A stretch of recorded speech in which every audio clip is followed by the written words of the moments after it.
Mix everything and pour it into a bucket. You'll quickly see that your floor has never been this clean. It will stay spotless, shiny, and streak-free for a long time.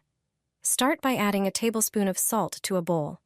Salt has powerful cleaning properties and removes stains and discoloration.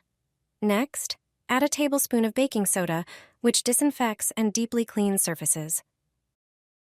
Pour in 2 tablespoons of dish soap. It's great for cutting through grease. Then, add 2 tablespoons of vinegar to degrease, clean, and add shine.